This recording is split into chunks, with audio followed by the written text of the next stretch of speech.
pretty but repetitive song. That's a bit rude. I don't think it's repetitive at all.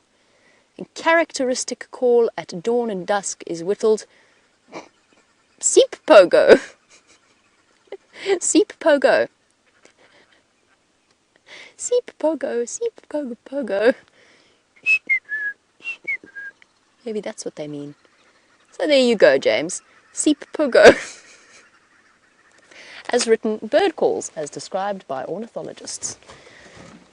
I'm not meaning any disrespect to ornithologists. I have absolutely no idea how I would go about doing that. Right, Taylor the Lion Whisperer McCurdy is at it again. Let's head across to her and see what she's got in store for you.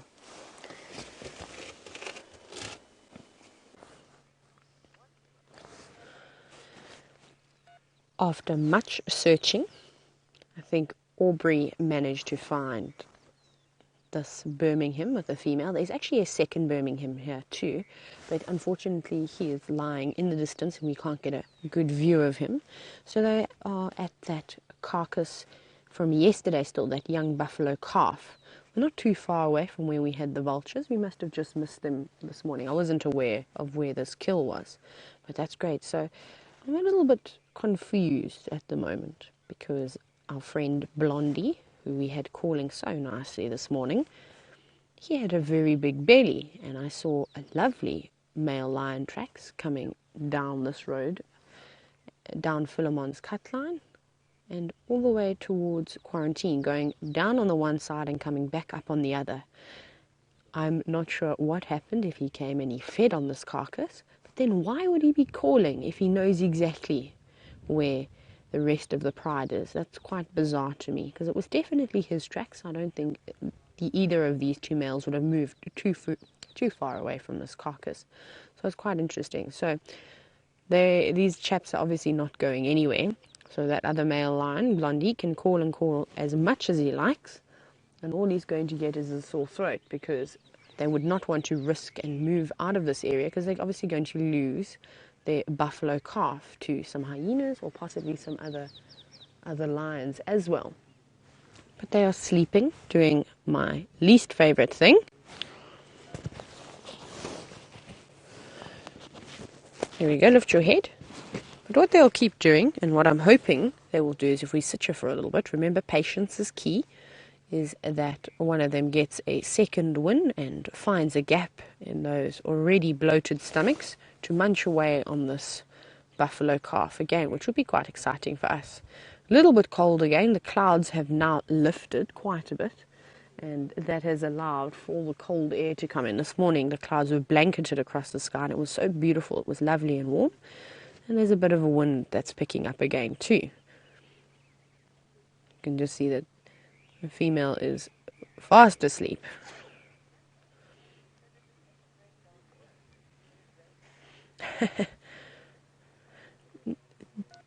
David from Napa, thank you very much for the encouragement. David says that the second rain dance worked. We didn't get too much rain last night, unfortunately, David. It was just a few spits. I'm actually not sure how many mils we got. It was on and off pretty much the entire evening. By about 10 o'clock, the clouds sort of lifted quite a bit, and it warmed up nicely. The wind finally dropped. And I was so excited this morning, thinking that we're going to have a dry morning. And just before we started drive, a little shower came down, and then it stopped again, and now it's spitting on and off. So every now and then you may see Eggsy bring a cloth across the screen, across the front of the lens, just to give it a wipe and make sure that it is nice and clean and you have no obstructed views. Can you hear the helmet shrikes in the background? Let's see if they're going to call again. Oh, now, of course, now that I've said that they're going to stop. But I'd like to try and hear Jamie read out a Retz's helmet shrike call, because they make a strange noise. I'm not even going to attempt to do it. Awesome. Once this vehicle moves out, I think we're going to try and steal their spot. There we go. Let's go a little bit further forward.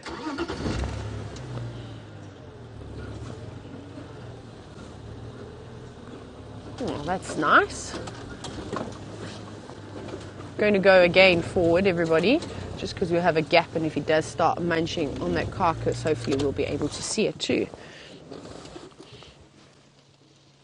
Oh, that woke you up. Normally they don't mind us driving over a few leaves. Can we have a look at his face quickly? Around his mouth he's got lots of cuts on him. Can you see that? This is not our friend who unfortunately had what we think could have been an abscess that had burst. What is on this one's face though? This is the different one. Oh, by the way, we have dubbed the lion with the hole in his face. His name is now Maggie, because of all the maggots that were found in his face. So this just looks like fresh wounds, maybe unfortunately also been swatted by the ladies. They don't seem to enjoy the Birminghams too much. But maybe we'll try and go around at some point as well and try and have a look and see if we can see Maggie. Can we just show everybody that Maggie is around? But Maggie is hiding behind all the trees. You can see him there.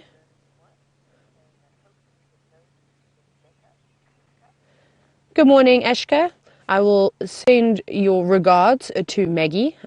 So Ashka says that they hope that this Birmingham male that had the injury on his face is feeling a little bit better. And I'm sure he will. He's got a huge belly, so it can't be bothering him too much if he's still carrying on eating. The first thing that the animals often do, I mean, you see it at home with your pets, is that when they're not feeling well, they stop eating. Now, that has not stopped that male lion. Oh, we've got some vultures coming in as well, sitting around here. It's sort of something out of a horror scene, because we're, like I said, we're not too far away from the old big buffalo carcass, and there are vultures spread out between where we are and all the way down to the main road.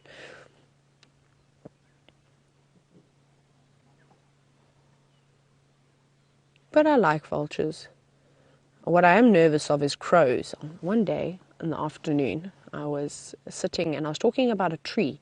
I forget which tree it was. And as I was telling my guests about this particular tree, I think it was about 30 crows and a combination of crows and ravens came through, and they landed on the tree that I was talking about. Now that was eerie, everybody. Turned around and said to my guests, right, we're out. We're not hanging around here. Because any horror movie that I've seen, nothing good happens when the crow lands.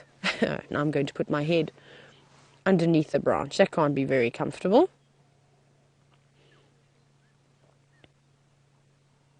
No, surely you're not enjoying that. But hopefully, like yesterday, these animals are taking a break from all of the flies. They haven't swatted their tails once since we've been here. Lots and lots of vultures flying in. We've just had a hooded vulture land, a white-backed vulture land. There are a few hooded vultures, but we can't see them too nicely. They're hidden behind all the branches on these marula trees.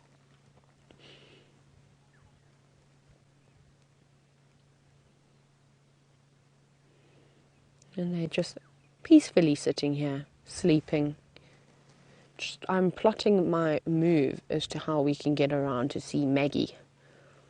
I think we're going to have to go through a few little branches. You'll see Rexon is heading on out, so we'll wait for him to move out, and then once Rexon is gone, we're going to try and reposition and actually head around towards Maggie. Right, I think Jamie has got one of the most special raptors out in the bush. And go and have a look at that feathery friend she's found. Got an amazing sighting of this Harrier hawk. It's being mobbed by a lilac-breasted roller. It's gone flushed in the face and pink-faced. Usually their faces are yellow, but this one's gone all pink as a result of the lilac-breasted roller's attentions.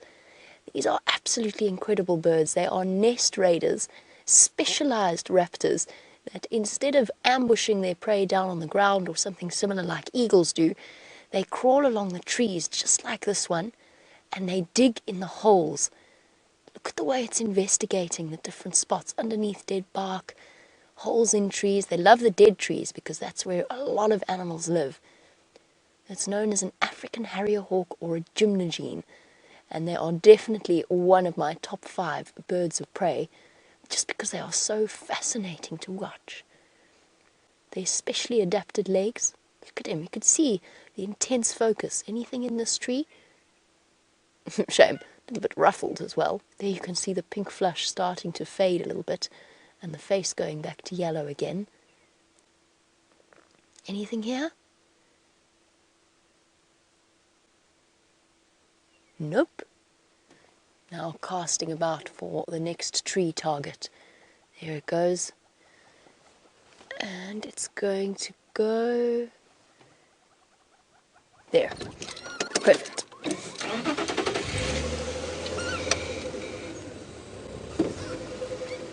Okay, that's going to be the best view I can get for now.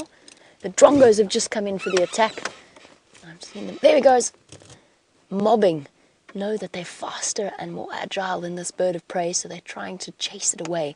And what's fascinating to watch about a situation like this is how even if the bird isn't nesting in that particular tree, they all band together to help rid themselves of the attentions of the Harrier hawk. Where'd it go? Down onto the ground again.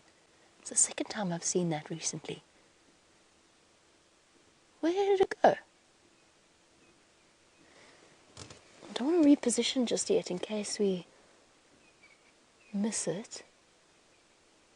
But I'm going to have to. Can you see it? I can't see it. Okay, let's go forward. They're fascinating birds to watch. We've seen one catch a... Oh, there he goes. There he... Oh! Behind the termite mound, okay. Let's try again. We've seen one catch a bush baby before, Chandra and myself. And then once, one very memorable occasion, one flew out from a tree over my head with a 1-meter snake dangling from its talons. Oh, I think it's just gone too far. I think it's gone to that marula tree at the back. I'll keep trying, I'll keep trying.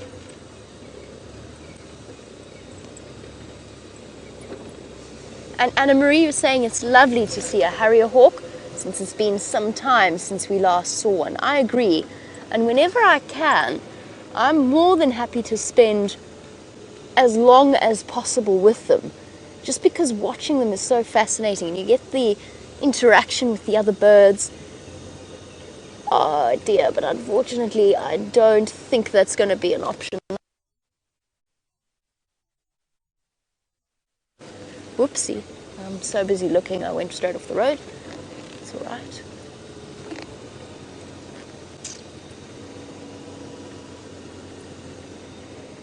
Nope. I'm sorry. It has flown away. I don't think it would have gone far. They go from marula tree to marula tree and dead tree to dead tree. And they usually go to the nearest one. I wonder if it's not in the one with all the leaves over there. The only one with all the leaves. Let's just have a look. I can't see anything. That would have been the next obvious target, I would have thought. Oh well. It was a brave attempt, but it has flown away.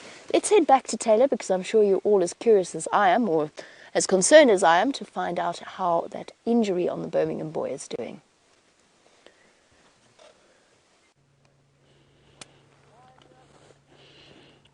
We found Maggie, and we managed to maneuver around to get a view, but unfortunately he has got his head with his sort of cheek facing on the ground, the concerned cheek.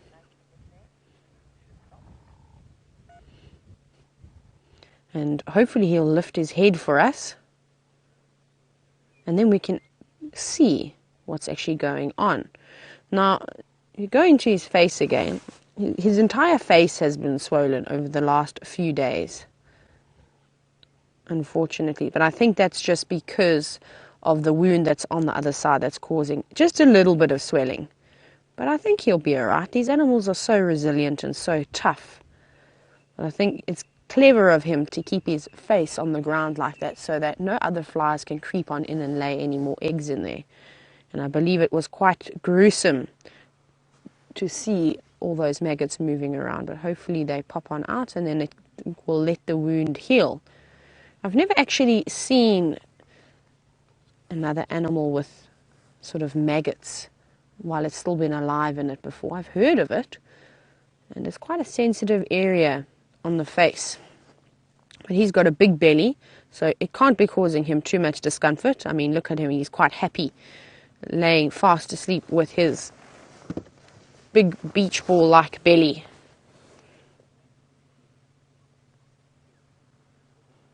He's just going to rest, and like I said, they're going to change between all of them, or the others. Birmingham is up now, and just keep feeding on the carcass whenever they get a second wind. What's going on there?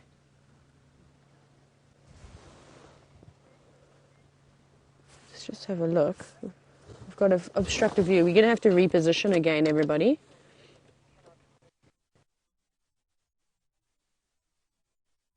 Good morning, Ellen from Arkansas. Ellen wants to know, if a lion is sick and injured, will the pride leave it behind, or what's sort of the next step from there? Now, I think they will just leave it behind. They're not going to come back in and give it any food, unfortunately. It's going to have to keep it. It doesn't mean that they necessarily have to hunt all the time. They would be able to rely on the others to hunt, and they just need to be able to keep up and be in the area where there's food around. I've seen that happening quite a bit. We had a female in the southern pride in the southern sands, where she injured her paw quite badly, and for a number of months she wasn't able, unfortunately, to keep up and help bring down large prey species. So she just used to lurk in the back, and once the team had brought an animal down, she would then come in and feed on whatever they'd kill. Then they were actually killing lots of waterbuck, and the pride seemed to be quite content with that. They weren't bothered that she wasn't doing too much of the work. She was also the only one that had cubs as well, but now quite a few different members have got cubs. They're not eating, unfortunately. I thought that the others were going to get up and start eating, but that other Birmingham is hot on the heels of the female that's with him. She's obviously going to come into estrus soon, so he's making sure that he stays very close by, that he can mate with her first.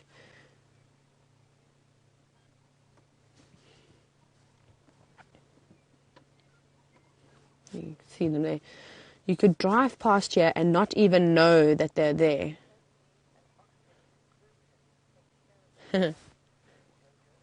Jojo, good morning, and I agree with you. Jojo says that the Birmingham with the injured face needs to have some oxpeckers come through and take a look at that wound. I agree. Pick out all the maggots, so that'd be quite nice. And but remember, with the oxpeckers, they can sometimes cause more damage. They often keep wounds open rather than allowing them to heal.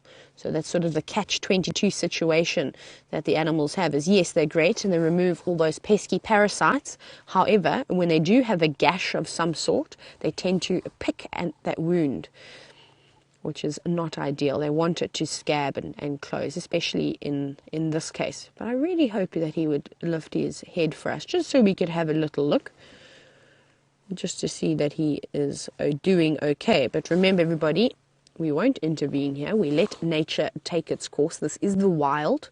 So if he is going to succumb to an injury like that, that is highly, I think he'll be all right. But if it does, it's just one of those things, I'm afraid. The toughest will survive. It's like with the other Birmingham that got gored by a buffalo.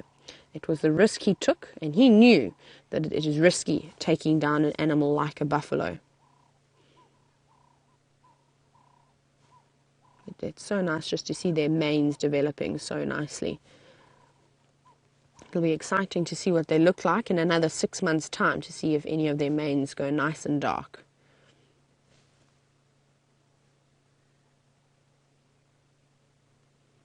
The rain is starting to come down again. Not too hard, just little sprinkles.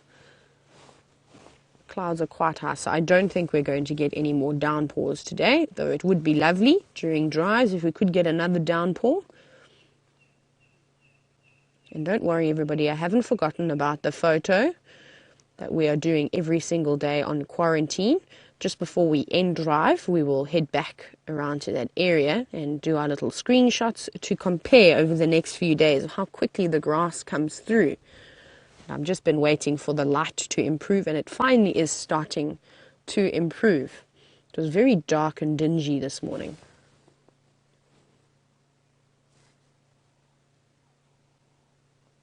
The birds are happy though. I can hear lots of turtle doves in the distance. I think it's probably too far away from you. You can hear the emerald spotted wood doves. I heard a few hornbills cluckering away earlier.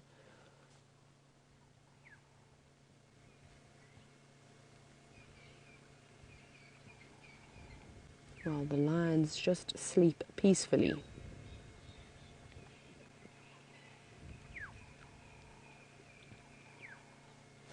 I think we're going to go back and try and watch those others. The Nanake. It's a very clever sort of thing that you've thought of there. So Djuma thinks that because this male is now obviously laying down with the sore part of his face on the ground, surely it can't be causing him too much pain. And I agree. If the animals won't do anything if it's going to cause them too much discomfort. So I think it's a combination of two things. I think he has got it down on the ground to prevent anything else from crawling in there like a fly, because obviously now he's got the wound is closed on the ground. And yes, I don't think it's causing him too much pain as well. I often used to see it with my horses, where it usually happened right before a competition, where my horses in the morning, they'd be lame. They could hardly walk. I mean, it's like a great tragedy, and you'd always panic. And then you'd call the farrier, and the farrier would come through, and he'd do a few tests, and it was often something just like an abscess. And all he would do is that they would find where the abscess was in the foot and get it to pop and push out all that mucky stuff, and then the horse 5 minutes later was completely sound again. So I think the same thing has happened here.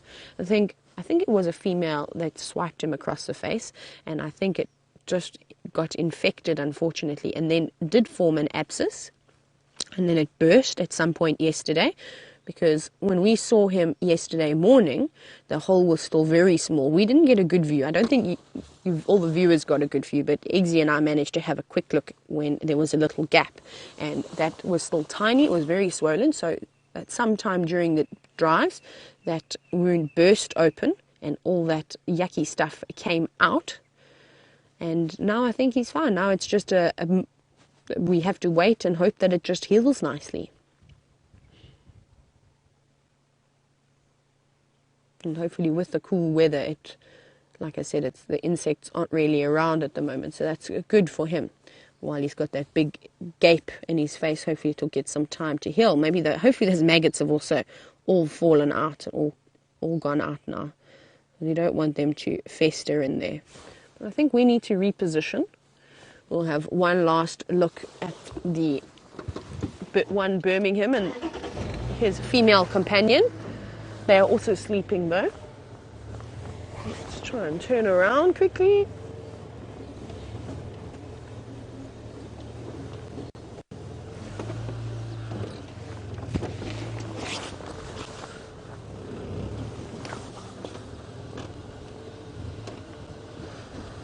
I'm just going to head on around.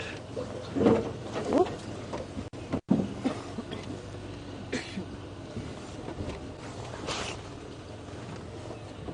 Everybody, I'm just making sure that they don't get up and move. I don't want to disturb them too much. I'm just going to creep over slowly. We need to just watch the antenna over here.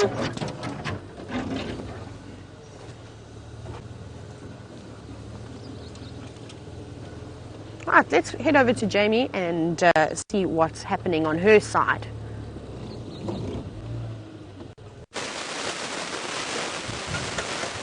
Not much she's happening here on my side, but I am just enjoying how incredibly vocal. Yeah. There's a purple roller. We don't often get to see them. We see the lilac-breasted rollers far more frequently. A little bit more dull, I suppose, in colouring, but still beautiful. And obviously predominantly purple, as the name suggests. Although I'd call it more a sort of an indigo.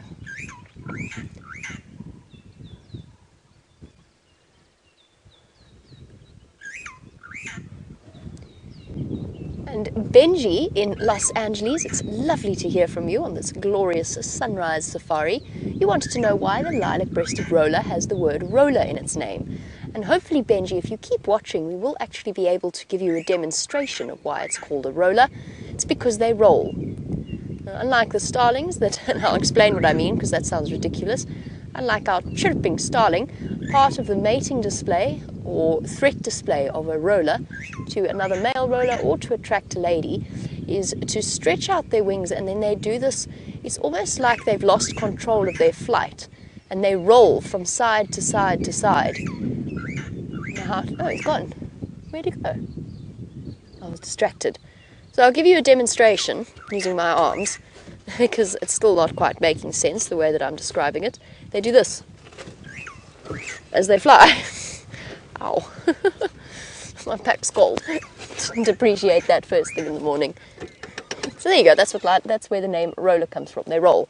And hopefully we'll have a chance to see it. It's one of the more challenging things to film for our cameramen because they do it so fast and they move in quite an unpredictable manner. And almost invariably, if we ask, if we put it on screen, by the time we get across to us, it's over. So we have to find live. We have to catch them doing it live. But I'll keep an eye out for you, Benji, I promise. I did actually see 2 of them doing it this morning, but again, they were far away and we just couldn't get it on camera on time.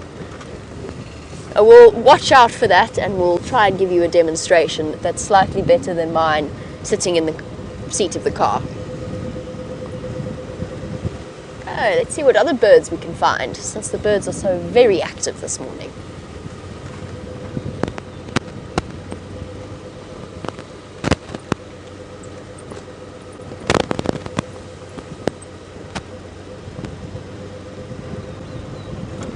Slowly but surely making my way back towards Shadow and Tingana.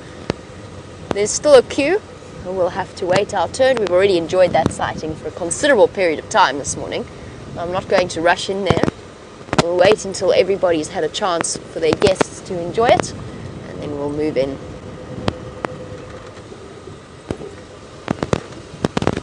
I'm too scared to touch anything in case it makes it worse. Is it better or worse, Dave? Okay, for now. I am sorry about our audio issues. I thought about driving over the mic, but apparently I'll get into trouble for that. So we can't do that. It's not a solution. We have tried all things possible. I've got one more trick up my sleeve I'm going to try later, but we'll test it after we finish the sunrise safari.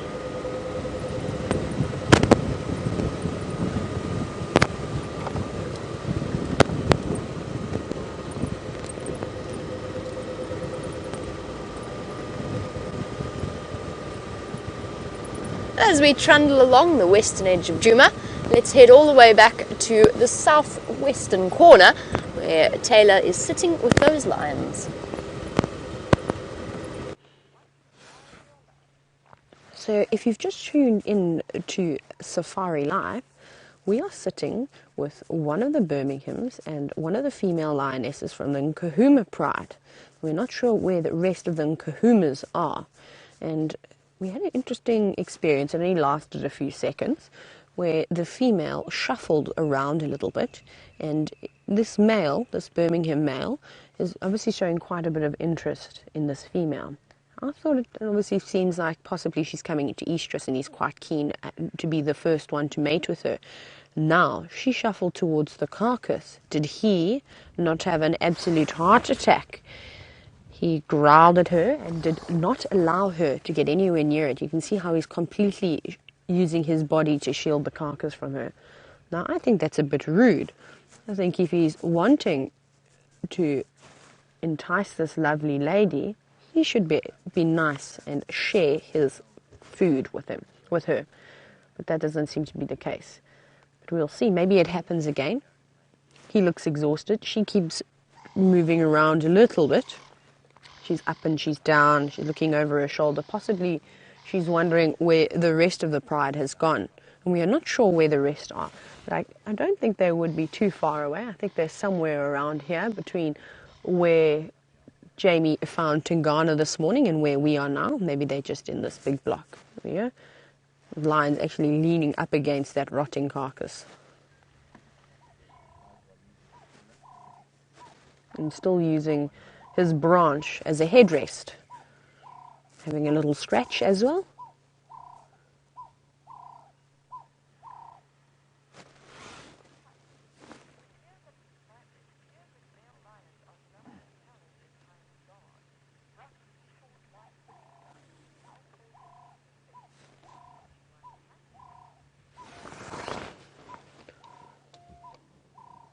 You can hear the turtle dove calling. I think this will be quite nice to listen to.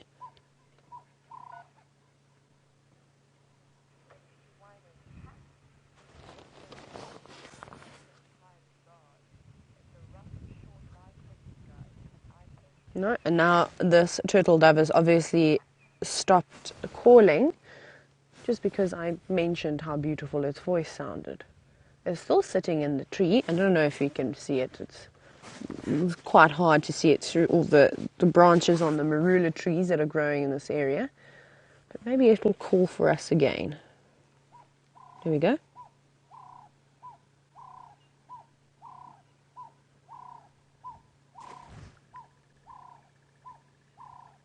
Can you all hear that?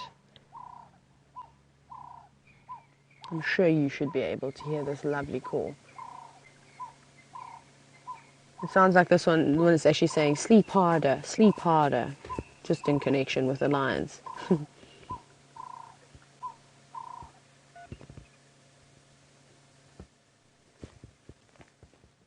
Come on, lioness. Jump up again so we can see a little bit of action this morning.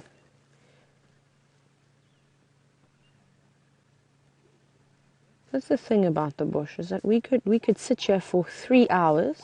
There we go, she's going to yawn. There we go. Nice yawn for us, thank you. We could sit here for 3 hours and watch them sleep.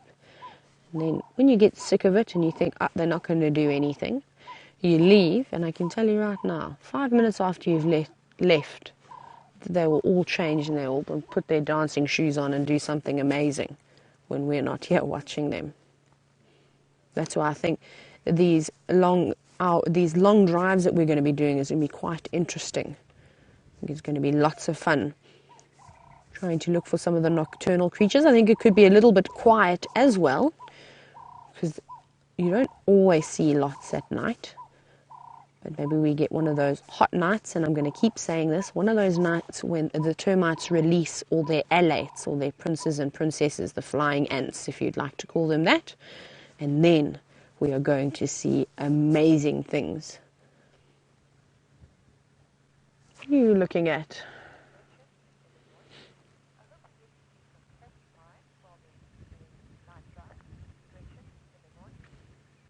Good morning, Gretchen. Gretchen is hoping to see some porcupine when we do our night drives. Wouldn't that be great?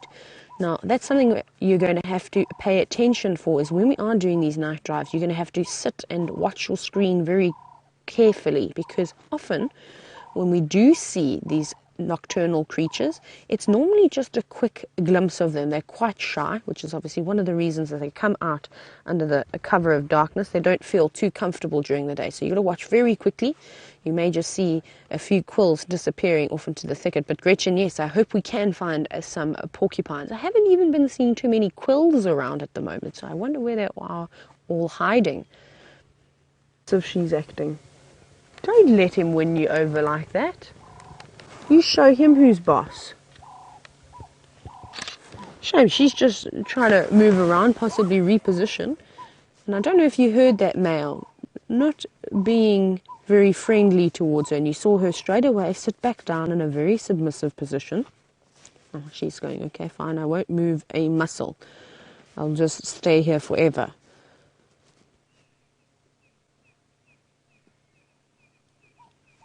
She looks like quite a young female. I'm not sure if it is the youngest female of the Nkuhumas. I'm still learning each of the different characters of that pride and any key identifying features. But she does look very young. She's got no suckle marks, and I know the only other female that doesn't have any cubs, I think it's amber eyes. So this could possibly, and this is definitely not amber eyes, so I think it is that younger female. And she probably hasn't realized that if she wants to, she can stand up to a big male lion. Obviously, he's much larger than her and probably could do a little bit more damage. And normally when the lionesses get into an argument with a male, they all gang up on that one male. So that's probably why she is also deciding to just retreat, is because she hasn't got anybody to back her up, and there is another Birmingham male here, and it might happen where they gang up on her, and then she'll be in some serious trouble. But I don't know if that's going to happen. I suppose she's actually quite a smart girl.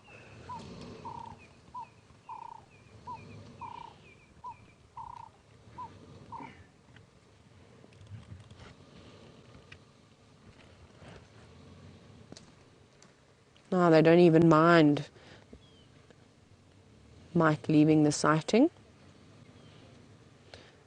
They are not lifting their heads at all. Right, while I watch these lions sleep soundly, Jamie's got a footprint of some kind for you.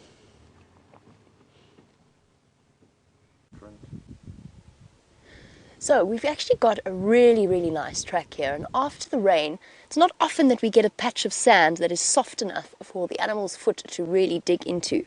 But this is a really beautiful example of a hyena track. Just have a look at this. It's so clearly imprinted in the mud. It's absolutely astounding. Now let's talk a little bit about hyena tracks, because we always sort of dismiss them. We talk about how, oh well, it's just a hyena whenever we've seen a track.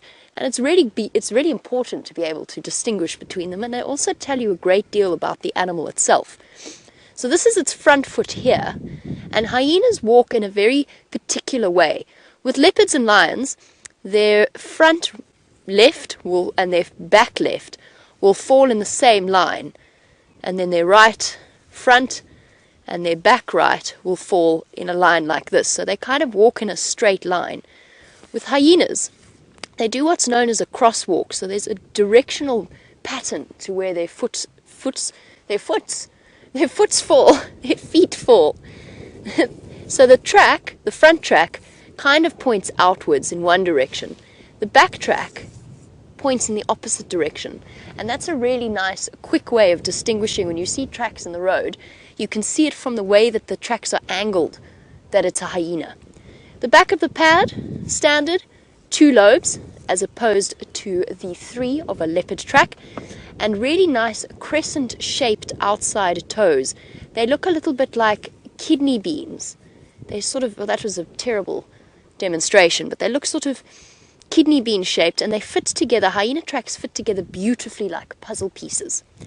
And then here, claws, which of course you wouldn't see in the track of a leopard or a lion. You would see it in the track of a cheetah, and that's where the back of the lobes and the position of the foot becomes important in determining which way. Now the question I have for you, I was going to tell you, but I'm actually going to make it a quiz, because I think that you can see it clearly enough. Which side is each foot? So which is this, the left or the right foot, the front track, and is the back track the left or the right foot? And let's see if you can figure that out. And to make that slightly easier, I'm trying to think if we can make that slightly easier, but I can't, because the rest of the tracks have kind of been washed away. Just a little hint, the tracks or the paws of animals are kind of like our hands. So what I mean by that is, this is my right hand, obviously. Let me put it here. This is my right hand. Ignore my thumb, because of course in the paws that's not going to stick out. These are my 4 toes. And my middle finger is like the middle toe of the animal. It is the longest of the toes. And see if you can't work out which one this is now. I better memorize because I'm going to leave and then you're going to send through answers and I'm not going to know if I'm right or wrong. Let me just work this out. Okay. Let's see if you can figure out, is the front foot left or right, and is the back foot left or right? And of course the hyenas crosswalk. The way that they walk is a very energy efficient, energy saving gait. It's half the reason why they've got that sloping back. Obviously I know it's the front foot versus the back foot because of the size. Animals, excepting cheetah, the animals will always have bigger front feet. They're bigger and rounder.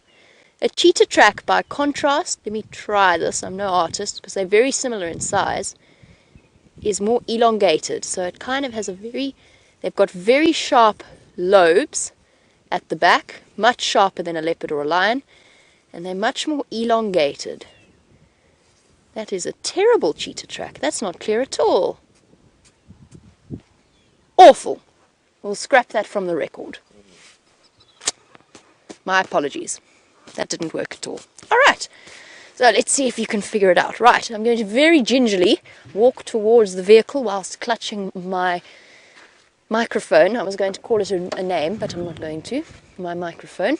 And attempt to clamber in without losing any sound. Oh, don't sit on the cable. Well played. Hey. Okay, now I'm going to attempt to reposition with the rain covers. We're very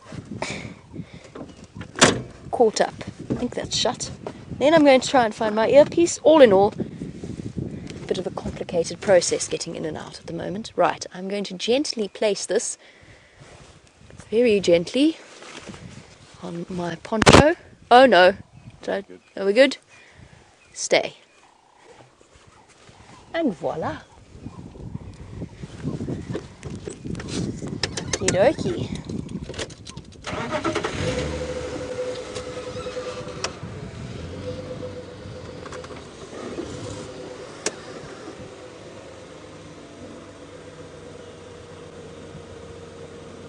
And well done to Honey, Ocelot, Renee and Kelvin, and I'm sure many others.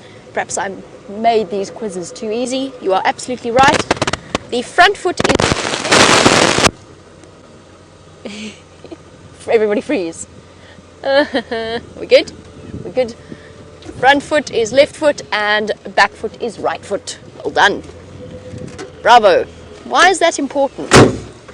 Why is it important to distinguish between the left foot and the right foot? I suppose just curiosity, anatomy.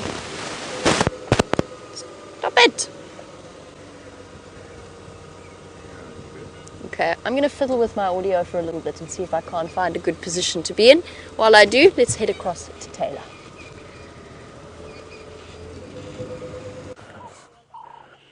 We've changed angles, as you can see, and also that female got up again and moved to the other side, and she got a scolding from this big Birmingham. Oh, what were you? Sorry everyone, I heard a noise in the distance, and it also got that female lion's attention, as you can see. I just want to listen very quickly for just a moment.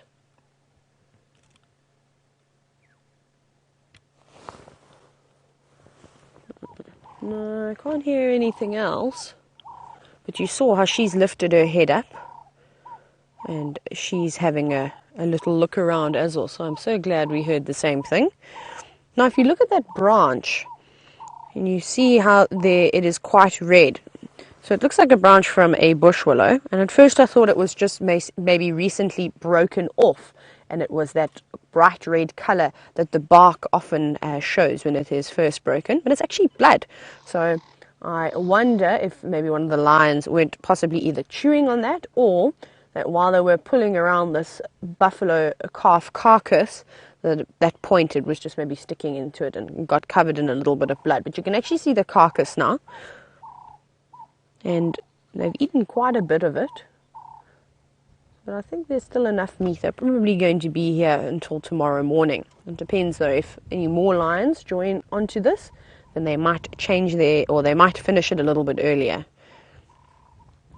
Now I don't know if this female is trying to inch her way closer to the carcass so she can start feeding again.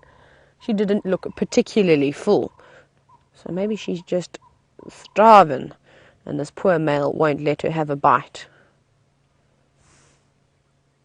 Which there is plenty to go around, so I think that's quite mean. It would be nice though if the other the Nkuhuma females came through.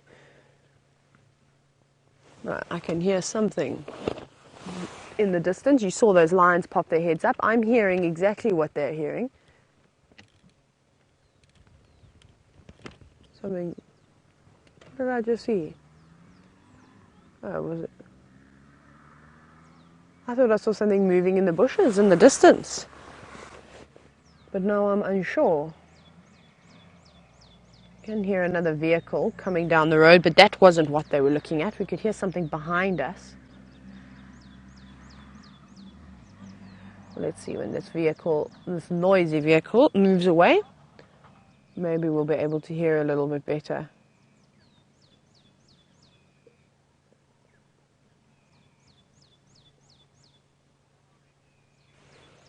Still nothing, still no more development on the sounds that we're listening. Sorry everybody, I'm going to be a little bit quiet now because everybody's looking around them.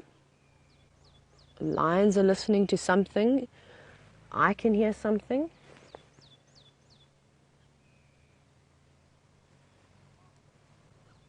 No, it's stopped again.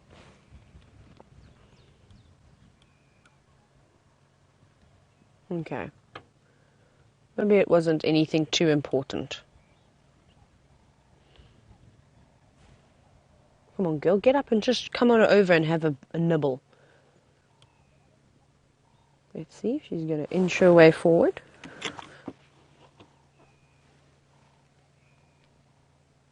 Sorry, everybody, that was me. There was a branch that was creeping in and poking me. Oh, look at the male. How he, oh, no, he stopped. He's resting his head on the buffalo's head. Or he was. No, now he's going to roll over. Here we go. Now it's your opportunity to come a little bit closer.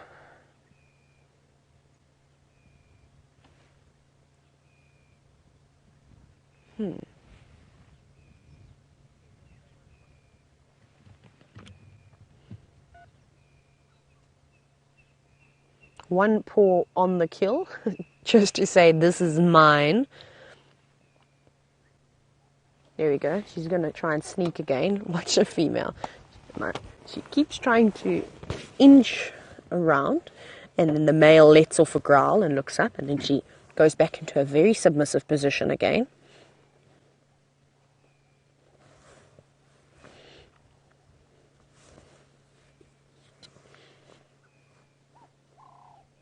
The noises have stopped, and our turtle dove has not moved anywhere. He's still hanging around.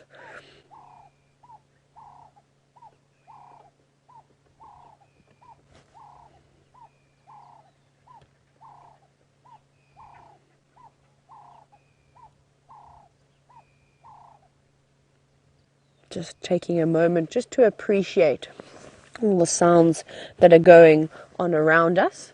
And if you've just tuned into the show, you are looking at one of the Nkuhuma female lions. Quite a big pride. They consist of 5 female lions with 8 cubs, but we're unsure where the rest of them are.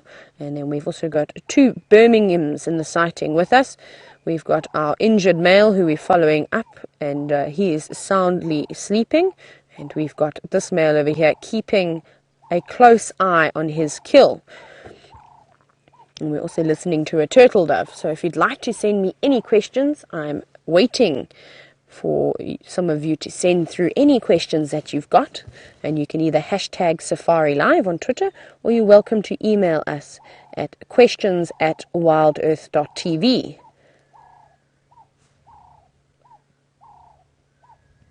I can hear the vultures going crazy in the distance.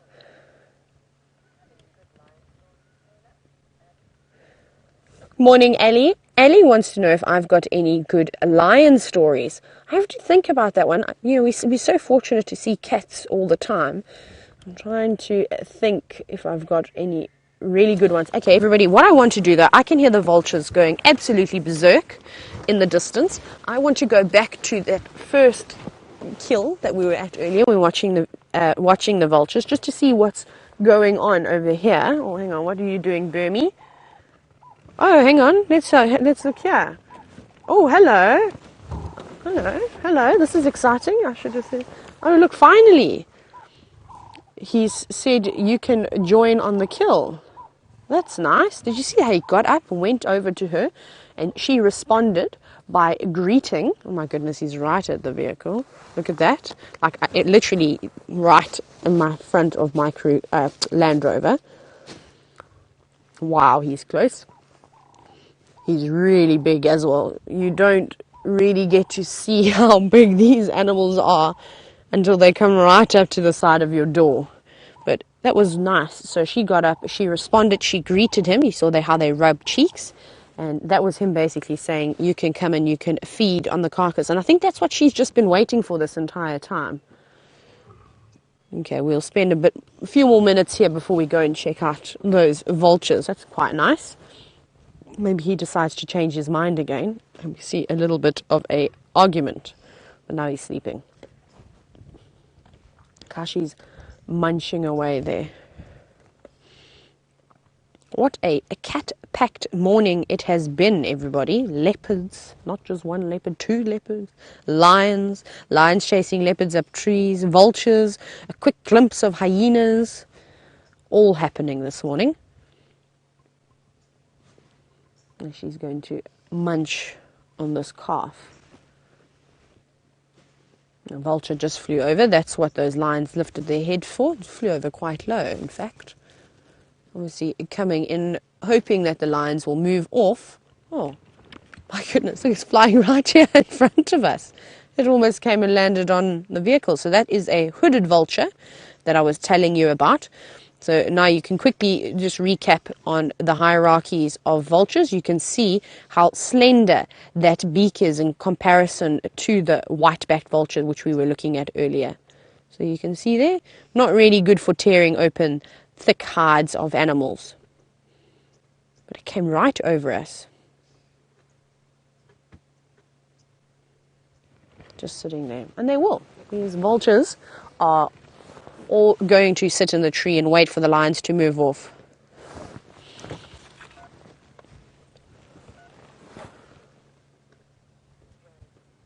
Wow. Have a look at this lion again.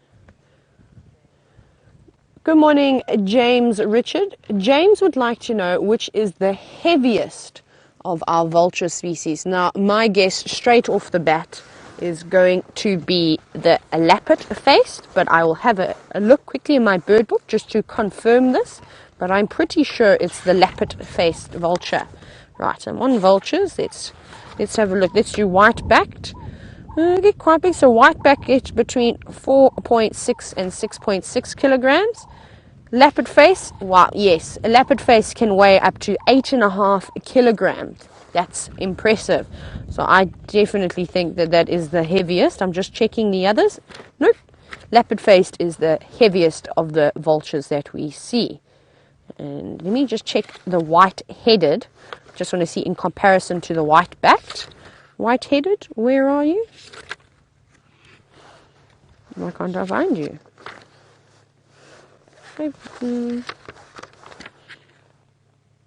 There we are. Yes, so even the white-headed and the white-backed are sort of around the same. Not varying in weight too much. Lots of vultures coming in now, though.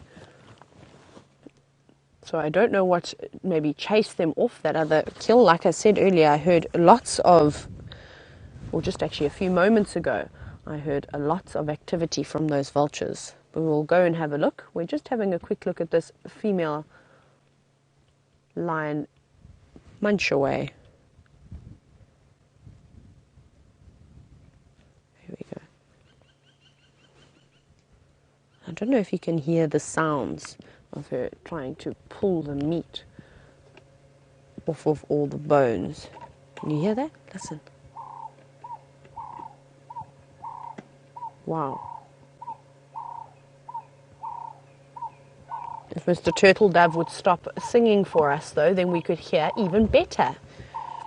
It's quite nice to hear different things, though, while we're sitting watching a lioness feed on a carcass.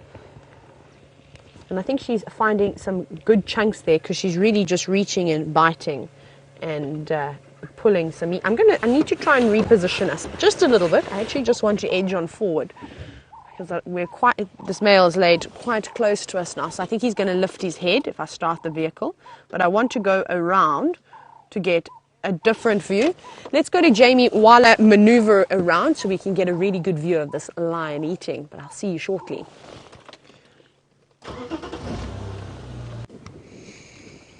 I'm currently occupied attempting to turn the key to my car. Hey Rusty, old familiar problem, huh?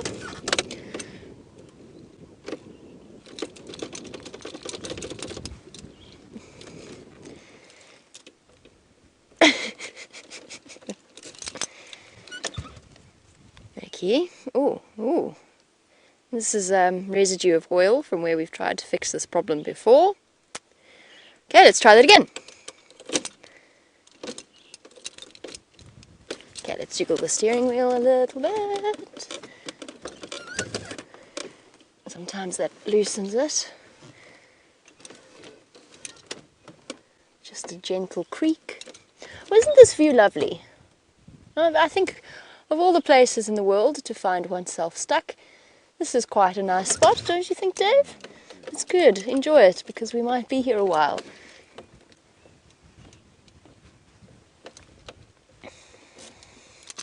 You know the scene in Fawlty Towers where Basil Fawlty's car breaks down and he loses his temper? He's busy rushing around. I think he was rushing around trying to feed some important guests a dinner of duck. And his car breaks down and he loses it. And he gets out and he finds a stick or a branch and he gives the car a jolly good thrashing. I'm about 2 steps from there. But I'm very fond of Rusty.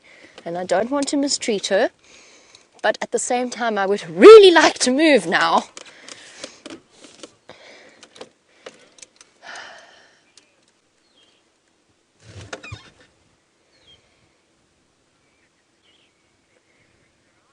Okay, we're playing a game, are we? Cool, we're playing Let's Find 10 Things Around Me.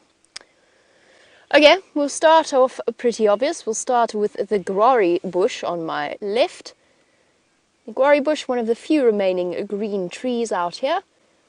Very useful as a fire beater and not much else except for the toothbrush, but that's an old guiding cliche.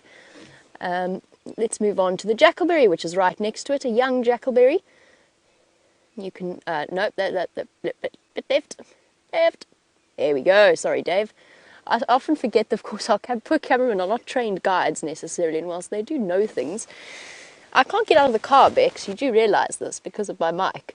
Okay, so, jackalberries. Named jackalberry because of the mysterious nature of their growth, like a mysterious jackal, and also because the jackals eat their berries as well. Lots of our jackalberries are fruiting at the moment. It is also known as Diospyros multiformis. Oh, the video's gone. Fantastic. I'm having a great time. I would like to... Over to Taylor.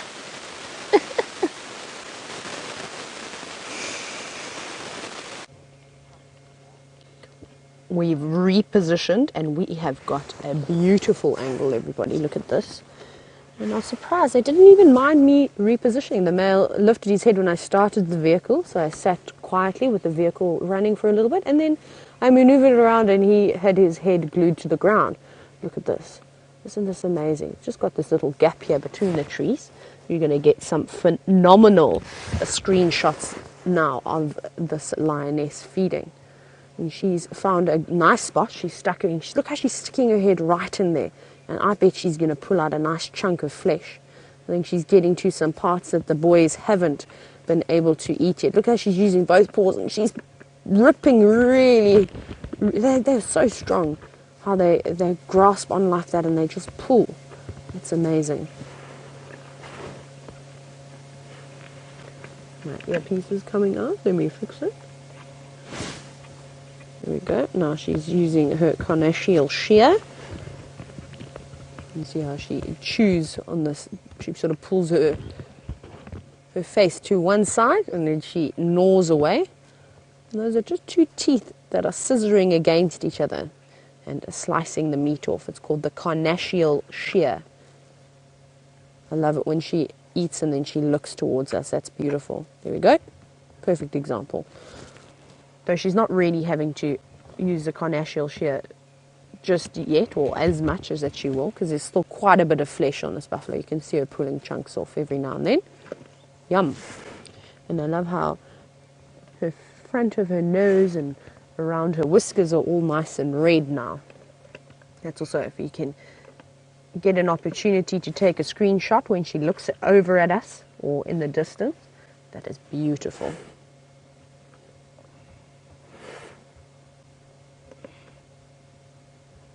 So I'm wondering though, the buffalo, the big buffalo that they killed first, I wonder if that was a female, or I wonder if it was a bull. We didn't really get to see because the head was underneath the body. It was quite big, but I wonder if they got this calf as well. Maybe they separated the two of them from the herd that was moving through here, and they obviously killed two birds with one stone.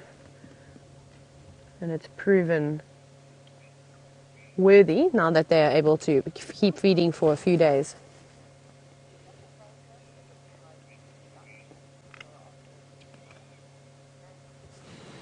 Nancy wants to know if vultures would risk coming in and trying to feed on a kill while the lions are sleeping around it. Now, Nancy, that will depend on how far away the lions were sleeping to their kill. In this case, no. It would be a very silly vulture if it were to fly down and try and peck on this carcass. The lions would just not allow it. They would chase it away, firstly. And if it's not quick enough, like we were talking about earlier, it could even get caught and get killed, which obviously would not be ideal for the vulture. So, Nancy, it just depends on how far away the lions are. So if these lions get up and move maybe 20 meters away, you might find a vulture will just hop down, and they might start hanging around on the ground, because then they know they have got enough space to get away if the lion does get up and try to chase them, and to see if they can take a little pick. I see quite a bit of the stomach contents out on the ground. I don't know if you can see them here, and possibly if the vultures, there we go, next to that back leg, if the vultures can come through and grab that, and then they might jump off with it. We saw that lovely vulture sort of, I don't know what you would call that movement that they're doing, that sort of hopping, vulture hop. They would grab that and then they would move away and then try and feed on it somewhere in a safe distance. So that's what they would ideally do. Wow, look at that. Now you can even see right inside the buffalo as well.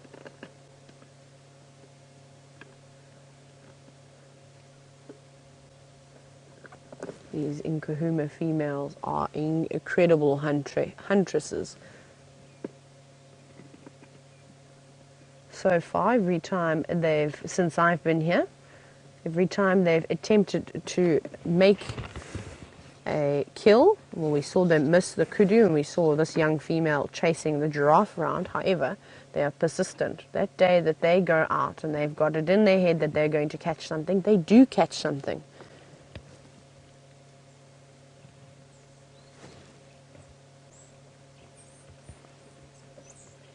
Who have we got flying in here?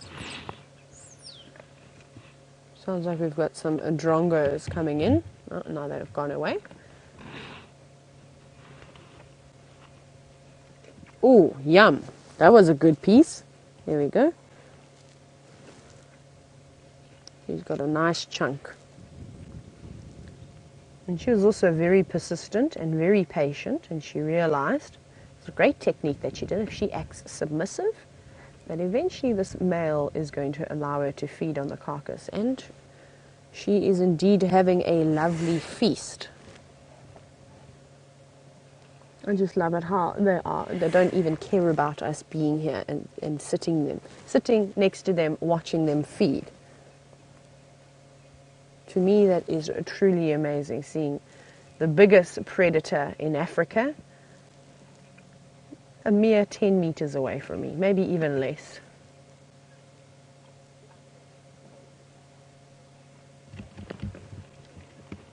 Oh, now she's going to try and turn the calf over.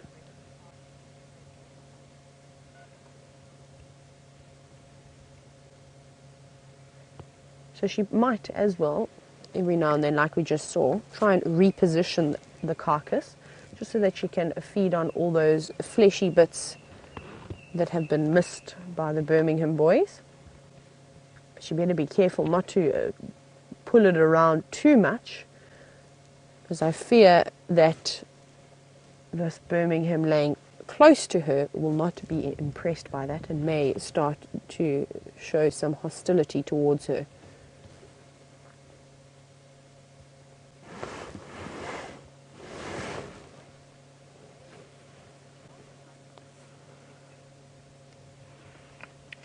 Good morning, David. So David wants to know if lions will eat vultures. So David, we were chatting about this probably about 40 minutes ago. We had a question come through, pretty much the same thing. Now, I've never seen it in person. However, I have seen a documentary where a young male lion caught a vulture at a watering hole and then proceeded to eat it. So that's the only time I've ever seen it happen. And I don't think a starving lion would pass up the opportunity to eat something like that. I mean, if you're out in the bush and you eat meat and the only thing you were able to catch was a vulture by a miracle, then I'm sure you're going to eat it. I don't think you're going to say no. Remember, the animals don't read the same books as us, so we can say one thing about animals and they can turn around and do something completely different.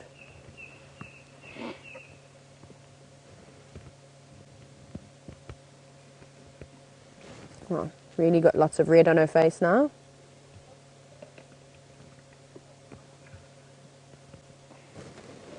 Good morning, Ellen Fowler. Ellen wants to know if we know where the Nkuhumas are since the big rain. No, we don't, unfortunately. Well, however, we have a suspicion that they are nearby. I don't think they're too far away from the last buffalo kill and where we are now. I think they're in this sort of triangle. Hopefully they'll come out this afternoon. And when we found the lions on the bigger buffalo kill yesterday morning, we didn't have a great view, and I could only see the 3 older cubs. And remember, Jamie found one of the other females that was lactating, which I presume was the mother of the youngest cubs. Possibly she stashed them somewhere, and that's when Jamie caught her in the act, was coming back after feeding those little cubs, which is unusual because they're old enough to come out onto the kills, and we have seen them in a sighting before with the little ones and a kill. So I'm not sure what happened there. Maybe because all the Birminghams are back. I don't know if those little cubs have been surrounded by so many Birminghams before. So I'm not 100% certain, but I think in the next day or two we're going to find those little cubs and see how they're doing. But we know that all the females have had a good feed, so we know that then those little ones have had a good feed. Mom will be producing lots and lots of milk. It has been miserable as well, Ellen. We've had so much wind over the past few days. I'd also want to hide away in a drainage line somewhere. Look at that. Oh, wow. Now you can see she's quite a young lioness just by looking at her teeth. See how lovely and sharp they are. They're still quite clean. They haven't sort of got any calcification on them, or that sort of builds up all that plaque. You can't see that. They're nice and clean still and nice and sharp. As the lions get older, their teeth tend to wear down quite a bit. That's also another way you can age them. You see their lovely teeth. Because oh wow. You can actually see how she's trying to do the carnassial shear. So she's not using her canines. She is using her incisors just behind that. You can see there. So the canines are really only there when they're really only there for sort of closing the jugular or trying to sever the spine of an animal. They're not used for feeding.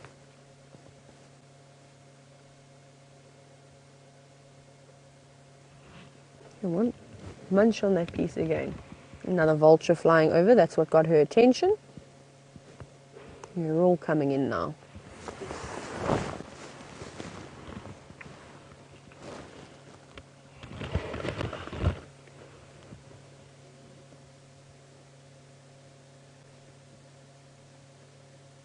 Just having a little look around her. What have you seen? No, nothing. Nothing that holds her attention for too long, just being cautious. Though I would feel fairly safe with two big, strong Birmingham boys laying next to me.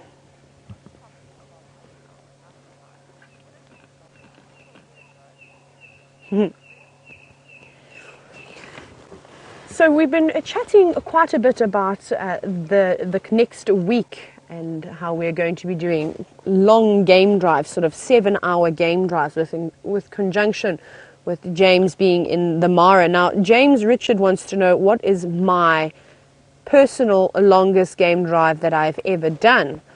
I'm trying to remember. I think it'd have to be one in Zambia where we went out from about 8 o'clock in the morning and we got back at about 7 in the evening, between 6:30 and 7 o'clock in the evening, and that was a long day. Amazing, but really, really hot, and we saw some incredible things.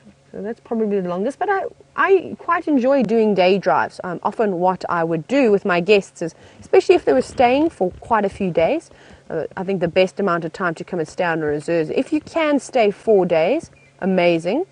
Otherwise, I think 2 nights is too short. So if you can do 3 or 4 nights, that's incredible. But I know some of these lodges can be quite expensive, unfortunately, but it's really, really worth it. And what I would do is, obviously, we do the normal routine: afternoon safari, early morning safari, afternoon safari. And the next day I would suggest to them that why don't we sleep in, let everybody have a little rest, and then let's go out after breakfast and only come back just before dinner. And I absolutely love to do those drives. Firstly, because I would be the only person driving on the reserve during those hours. Everybody else is back at the lodge or walking and doing all sorts of things. And like I said, I had some of my best sightings in the bush during or in between game drive hours. I'm still trying to think of my favorite lion sighting that I've had. I've had some pretty incredible ones, obviously, of lions catching things. I'm trying to think my most memorable lion sighting. I quite enjoy it when the elephants chase the lions. I've had a few of those before. That's quite funny to watch how they all get up and scatter when the elephants come charging through. Okay, I think I'm going to tell this story. So one morning I left the lodge, and let me just let you know that I'm still actually here. So one morning I left the lodge, and straight away I picked up some lion tracks. It was of the Southern Pride and the 2 Charleston males and their 2 little cubs that they have. And so I'm just checking everything. So picked up their tracks, and I knew that there was a dam there were 2 dams quite close by, and I wasn't sure which one to go to. So I said to my tracker, I said, Kenny, what do you think? And he says, no, he thinks we should go this way. And I said, okay, I agree with him. We drove on along, and as we came around the corner of this watering hole, then we found the entire pride lions, but they were fast asleep. So you know me now, I was a bit disappointed. I thought we were going to catch them. It was very early in the morning. I thought we were going to catch them still moving around. Anyway, so we sat with them. I explained to my guests how important it is to be patient when you are out in the bush. And we did so. So we sat for about an hour and a half. The next minute we heard the mooing of a herd of buffalo coming through. And everybody poked their ears and eyes up, and they were looking in the distance, and they were sitting sort of behind a depression. And I thought, fantastic, this is going to be amazing. So we sat and we sat and we sat, and this herd of buffalo, it was a hot day, comes through, not even any idea that the lion knew that they knew that the lions were there. And they came into the water, drinking, all completely submerged, some of them having a roll around, and the lions slowly crept up onto the dam wall, and they all flanked and went either side. And then one of the young lionesses, as we've seen, very keen huntress, she got up and she raced down, and she actually went into the water and she grabbed a young buffalo calf. Actually, let's have a look. Very much the same size as this calf that you're looking at over here. And she grabbed it and then dragged it out of the water. And once she got to the top of the water, she had this buffalo by the throat, and we were all, yeah, cheering, going, woo, you know, live buffalo hunt, amazing, so incredible.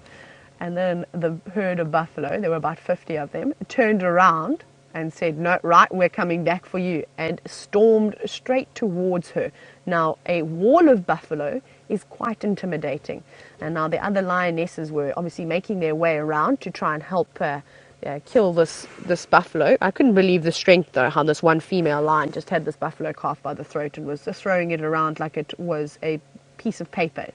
And the buffalo came charging on in, and the female eventually dropped the buffalo calf and she ran away. She actually didn't want to lose her life over the buffalo calf. The buffalo calf laid there for a moment, stood up, shook its head, and then it ran off into the middle of the herd. And most of the herd moved off. There was a group of females, older females, as well as some big bulls that stood behind and watched carefully. And then they actually chased the entire pride away. So the tables turned completely. There was an almost buffalo hunt. So that was actually quite exciting, just because of the dynamics. And the two little cubs, who were obviously, they were just resting, were just sitting on the dam wall watching the entire thing. So I think it was a very important learning experience for those young cubs as well. So that must be one of my favorite lion sightings I have. And I hope you enjoyed that little tale. Here we go, let's see. Now she's probably going to pick this buffalo up now, grab it, yes. Find a nice spot and pull it towards you. She's found something else. And she's licking a little bit of the blood on the inside there.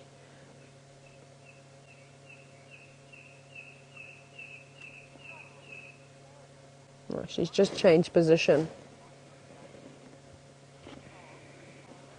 Charles from Florida wants to know why lions have the black markings on the back of their ears.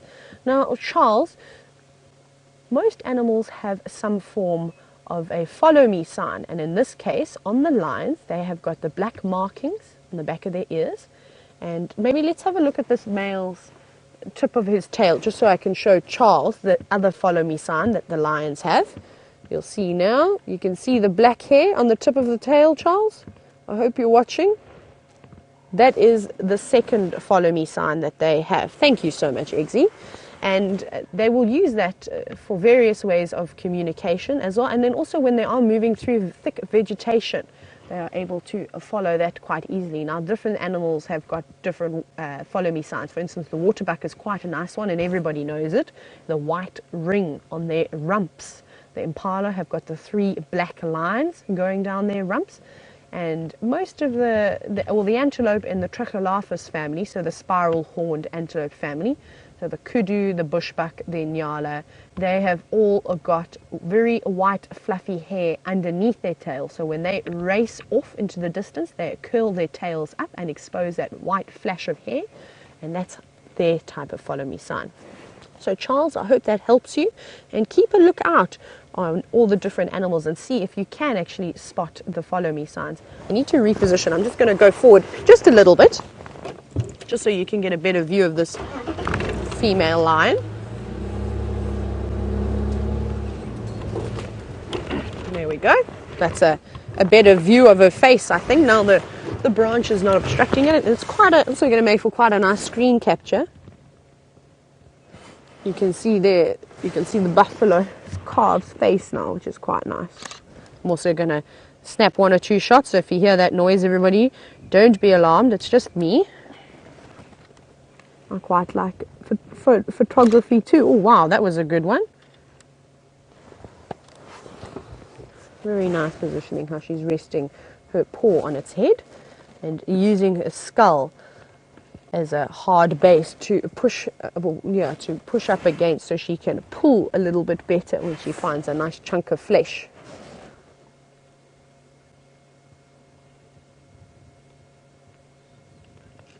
There you go. Now she's just tearing the flesh from the skin there. She won't really eat the skin. She would prefer to eat all the fleshy parts. They haven't even eaten the stomach on this one. And something that I've seen that lions and leopards always do is they always eat the casings of the intestines, and then they love to eat the liver and the heart. I think that just because there is so much meat that's gone around, they haven't started with those organs, which they normally do. They're sort of maybe leaving them for last.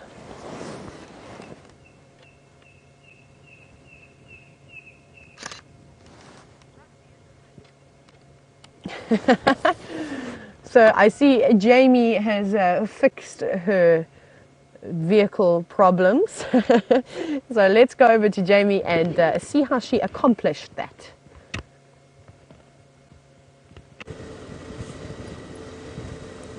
I would love to say that I fixed our problems. Unfortunately, it was not me. It was the Russian genius, Mr. Alex Voz. After Dave tried and Connor tried, and then Alex got in, did exactly what we all did, and it worked, which is wonderful. I couldn't be happier, but I'm taking Rusty home to go and find some WD-40 or some Q20 and give it a serious talking to. Rusty has had this problem before, but it seems to be okay now.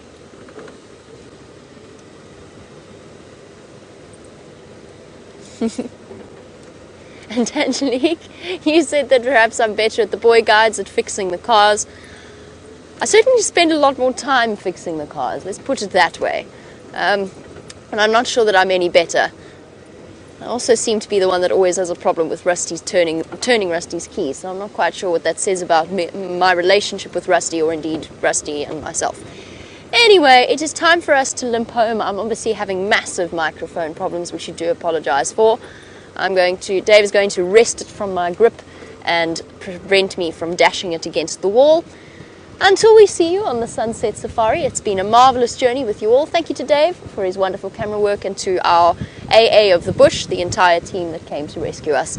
Until next time, see you and have a wonderful day.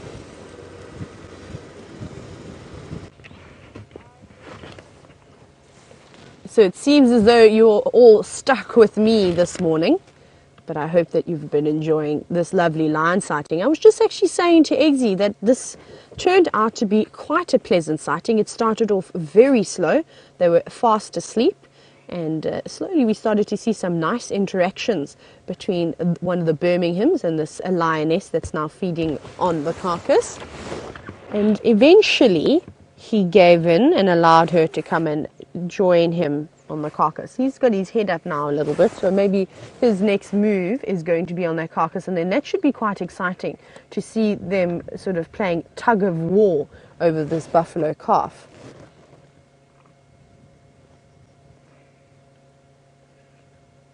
What have you got there? She's got another chunk of something that she's feeding on quite nicely. You just see her pulling it up every now and then.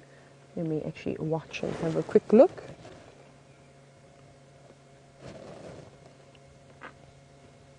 You hear that carnassial shear again. I don't know what she's got. Maybe it's some, you see, she's chewing nicely. I don't know if it's flesh or what it is, or can't see. I'm obstructed by the buffalo's ear, and its horn is making it quite difficult to view, but that's quite a nice shot of, again, the paw on the buffalo's face. It looks like she's just having a nap quickly.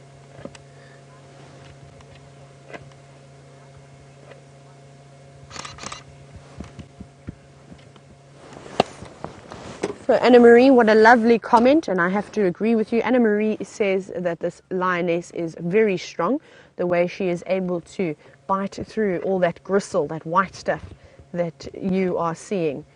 And that is correct. They've got a very, very tough teeth. I almost did a spoonerism again. Been hanging around Jamie for a while now. So everybody, unfortunately, we have got to that part of the show where I'm going to have to say goodbye to you. So I just want to say a very quick thank you and a very quick goodbye so that I can leave you with one last view of these lions. Eggsy, give us a wave. Cheers from Eggsy. And we'll be back again this afternoon. But one last look at the lions. Have a great afternoon, everybody.